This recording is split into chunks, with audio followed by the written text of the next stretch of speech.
E vamos agora esclarecer uma dúvida trabalhista publicada nas redes sociais com a hashtag Quero Post.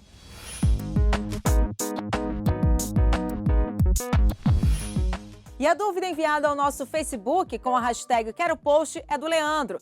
Ele diz que trabalha em câmara fria e congelada todos os dias e que a empresa fornece o EPI, mas por esse motivo não paga o adicional de insalubridade. Ele quer saber se tem direito ao benefício. Vamos conferir.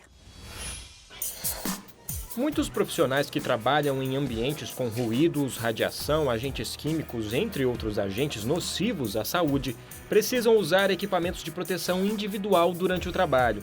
De acordo com a norma regulamentadora número 15 do Ministério do Trabalho, o frio é um desses agentes insalubres que podem causar danos aos trabalhadores que prestam serviço em câmaras frigoríficas sem a proteção adequada.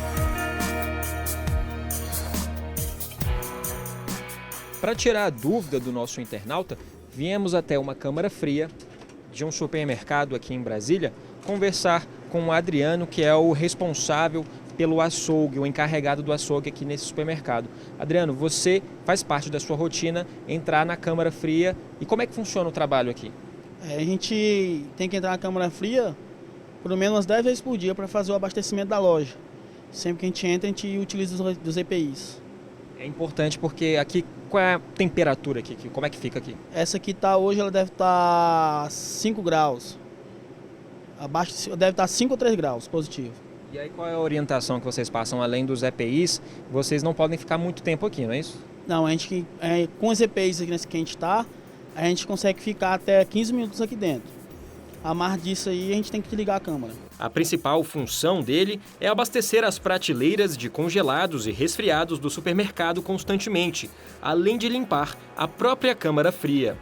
O encarregado de açougue nos explicou que não recebe o adicional de insalubridade porque, além de usar o equipamento de proteção individual, que é a japona, esse casaco com capuz, a calça térmica e as luvas, eles não ficam muito tempo dentro desta grande geladeira.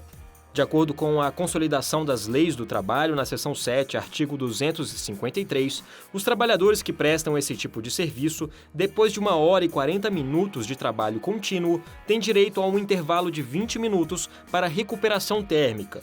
No artigo 191, a CLT diz ainda que a eliminação da insalubridade ocorre com a adoção de medidas para criar um ambiente de trabalho dentro do limite tolerável e com a utilização dos equipamentos de proteção individual, os EPIs, que amenizam a intensidade do agente agressivo. Neste caso, especificamente, há necessidade da acumulação de 2 aspectos para que seja neutralizado e não devido à adicional de insalubridade. Qual seja, o fornecimento do EPI e não só o fornecimento, também a prova do efetivo uso, conforme tem a jurisprudência na súmula 289 do TST.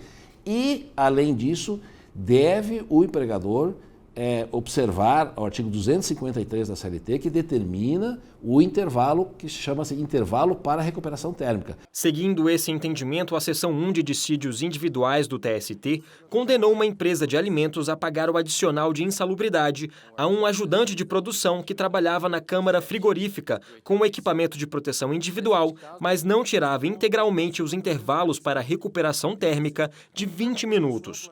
Os ministros reformaram decisão da 8ª turma, que havia absolvido a empregadora do pagamento do adicional. O relator do caso na SDI1, ministro Brito Pereira, ressaltou a importância de um intervalo ser concedido assim como o EPI. Por maioria, os ministros da SDI1 decidiram condenar a empresa ao pagamento do adicional de insalubridade por não conceder o intervalo ao empregado. Por lei, nesse caso, o adicional devido é em grau médio e corresponde a 20% do salário mínimo.